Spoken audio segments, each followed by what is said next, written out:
Ever feel like you're trying to get your head around a real cultural force? Mm-hmm. Today, we're diving deep into the world of Eason Chan. You've probably heard the name, definitely. For sure. But the sheer scope of his career and, well, some recent happenings might actually surprise you. Absolutely. We're going to explore, the many facets of this Hong Kong singer and actor. Right. We're drawing on recent news reports, biographical stuff, and of course looking at his incredible body of work. Yeah, and the mission here. Well, the aim is really to pull out the most important, the most interesting insights. His music, his influence, that recent health scare, his global presence. But without getting totally bogged down in every single detail. Exactly. Keep it focused. Okay, so let's dive right in with what he's best known for. His music. I mean, his status is huge. It really is. He's widely seen as the new generation god of song in the Chinese music scene. That's quite a title. Yeah. What does that actually, signify? It's more than just a catchy phrase, really. Think of it as, well, indicating an iconic level of influence, popularity too. Kind of like the legends who came before him. Precisely. It highlights his impact on contemporary Chinese music. And it's fascinating how he earned it. His style isn't just one thing. No, he moves around a lot musically. Effortlessly, yeah. Between pop, rock, some R&B influences. And those key songs. 10 years, exaggerated. And Key TV King. And yeah, the more recent one, the Brave one. They're not just hits, are they? They seem woven into the culture. Totally. You hear them constantly in karaoke. They connect emotionally across, different generations. It's quite something. And the awards just back that up. It's incredible when you look at the list. Mm. He was the first Hong Kong singer to win Best Mandarin Male Singer at Taiwan's Golden Melody Awards. Which is a huge deal. And not just once. 3 times. 2003 for Special Thanks To, 2015 Rice and Shine, 2018 Saran In. Unprecedented for a Hong Kong artist in that specific category. Yeah. Plus, he won Best Mandarin Album twice. And then back in Hong Kong, the Ultimate Song Chart Awards, 9 years straight as my favorite male singer. 9 consecutive years. That kind of consistent recognition is just, wow. It really is remarkable. But if you connect that bigger picture, these awards, they show not just popularity, but real critical respect across different Chinese-speaking regions. Yeah, like the 2 most popular male singer wins at the Jade Solid Gold Awards, too, cementing that Hong Kong pop icon status. Exactly. And remember, Time magazine, back in 2005, naming his Cantonese album U87 one of the 5 most worth-buying Asian albums. That was an early international nod, wasn't it? It really was. It signaled his potential beyond the core C-pop markets. Yeah. And winning the Golden Melody 3 times for albums with pretty different sounds. It speaks volumes about his adaptability, right? And the industry's respect for his artistry, not just sales. Absolutely. Artistic integrity. Exactly. It's not just catchy tunes. There's something about his voice, his delivery. Definitely. He has this amazing knack for conveying really complex emotions. Like the vulnerability in Under Mount Fuji. Or the sort of philosophical vibe in Nan, When the Grapes Are Ripe. And then the power in Anu, the brave one. Yeah. And speaking of Anu, yeah, this is where it gets really interesting. Because it wasn't just a hit song, right? It was tied to Arcane, League of Legends. Exactly, the Chinese theme song. Yeah. And it just exploded. It even got that nickname. The primary school national anthem. Yeah, imagine that kind of reach. Little kids singing it. It just shows the power of music to connect in ways you don't expect. It really does. That song took on a life of its own, way beyond the show. Resonated with so many people, clearly. And he brings that impact to his live shows. The Fear and Dreams World Tour. That started way back in 2019. Yeah, kicked off then, and it's still ongoing as of 2025. Cities like Chongqing, Foshan, even Tokyo recently. And it's not just him standing there singing, is it? The production sounds quite involved. Oh, definitely not. It's elaborate. Dramatic storytelling, these huge LED screens, immersive tech. People describe it as a visual feast and a spiritual journey. Suggests something deeper than just a concert. Right. Aiming for more. Which makes the recent news about Kaosem.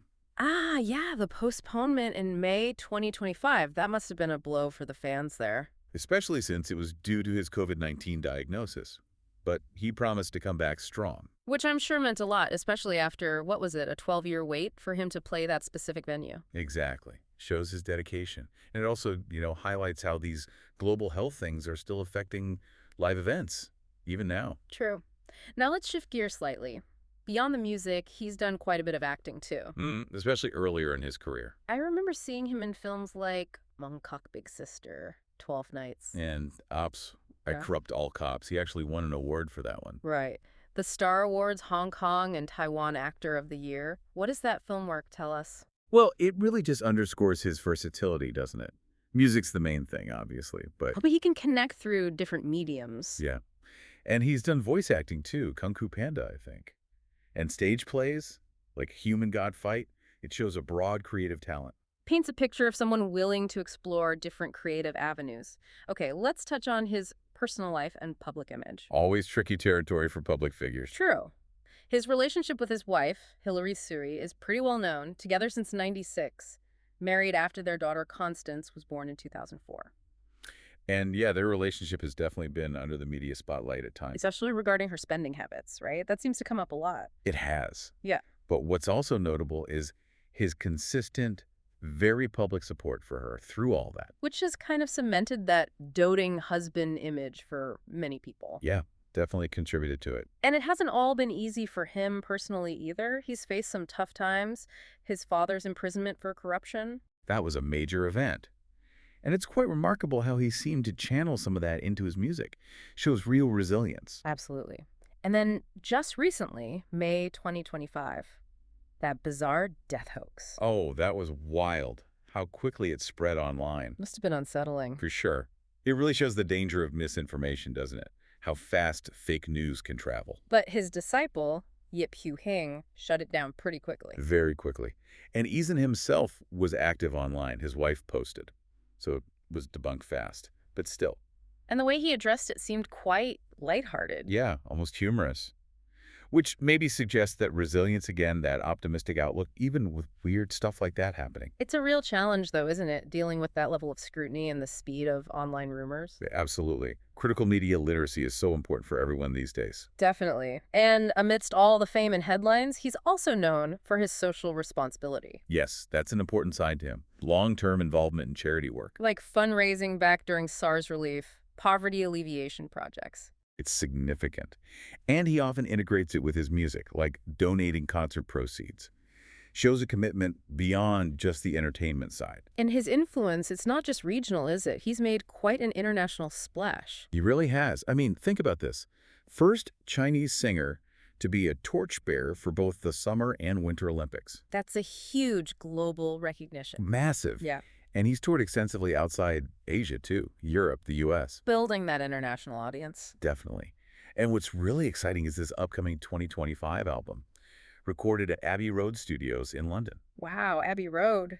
Legendary. Right. And apparently, there are plans to integrate virtual reality technology with it. VR. Okay, that sounds like he's really pushing boundaries. Just sounds like it. Trying to connect in new, innovative ways. Yeah. It'll be fascinating to see how that mix of his classic sound and cutting-edge tech lands. Yeah, that VR integration sounds like a really interesting next chapter. Okay, let's circle back to the very recent stuff, the health and tour updates, because a lot happened in May 2025. It was a busy few weeks for news about him, yeah. We know about the COVID diagnosis leading to the Kosam concerts being postponed. Yes, those 3 dates, May 16th to 18th, got pushed to May 29th to 31st. A big deal for fans there, especially after that long 12-year wait. And offering refunds or letting people keep tickets was a good move. Definitely. Yeah. Showed consideration for the audience in a tough situation. And he posted that apology on social media, too, expressing how disappointed he was. Seemed very genuine. Yeah, reinforces that connection he has with his fans. Then just days later, boom, the death hoax hits. May 19th, yeah. A real shocker, and again, a reminder of how fast misinformation flies online. But it was debunked quickly. Thankfully, yes. His disciple Yip Hugh Hing denied it immediately, plus Eason's own online activity, his wife's posts. It helped squash it. There was mention of a YouTube channel, TV. Yeah, identified as a likely source.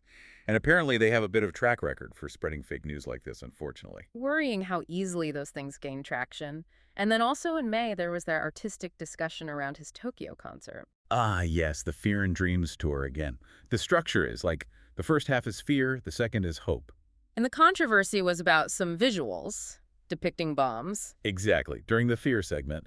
And, well, given the performance was in Tokyo, some people interpreted those visuals through the lens of Japanese history. Understandably sensitive, But his team had an explanation. They did. They clarified the imagery was meant to represent inner war, sort of internal struggles, and also promote messages about environmental protection and peace. And Eason himself commented. Yeah, he emphasized that art is open to interpretation, that diverse perspectives are important, but it really highlights that tightrope artists walk, especially internationally. How visual metaphors can land so differently depending on the audience's background and history. Precisely. Complex stuff. And it's worth remembering, briefly, his past health concerns, too. It's been a long, high-intensity career since '95. Nearly 3 decades, yeah. There have been reports of vocal strain. He had that stage fall once. So this recent COVID diagnosis, it naturally adds to concerns about his well-being, doesn't it? It does. The demands are immense. And his response to the death hoax, that comment, everyone is really worried about me, Yeah. while maybe meant to reassure, it also sort of hints at the constant pressure and scrutiny he's under. And all this is happening while COVID is still a factor, generally. Weren't there reports of rising cases in China around April 2025? That's correct. The Chinese CDC data showed an uptick, especially in southern provinces. So that wider context probably influenced the reaction to his diagnosis, too. Absolutely. Heightened public awareness, renewed focus on artist privacy, combating online rumors. It all ties in. Okay, so quick recap on these recent events. He's recovering from COVID. Kaohsiung concerts pushed back. Right. Focus now is on recovery and rescheduling for those fans. And that death hopes incident really highlighted public concern, but also the speed of information, good and bad. And the importance of his team's quick, clear response in managing that. Definitely. So as we wrap up this deep dive into Eason Chan, what are the main takeaways you think listeners should hold on to? I think, number one, his undeniable significance as a music icon in the Chinese-speaking world is huge. Okay. Then, his ability to connect across genres, across generations, his ventures into acting, showing that versatility. His resilience, too, right? Yeah. Navigating public scrutiny, personal challenges. Absolutely. And his growing international presence. He's not standing still. He continues to evolve. And that commitment to his fans seems clear, like promising to return to Kaohsiung in top form. Definitely values that connection. It really makes you think. Yeah. When you consider his whole journey, from being a local KTV favorite to this global artist handling massive success, but also these unexpected personal storms. It makes you wonder about the unique pressures, the responsibility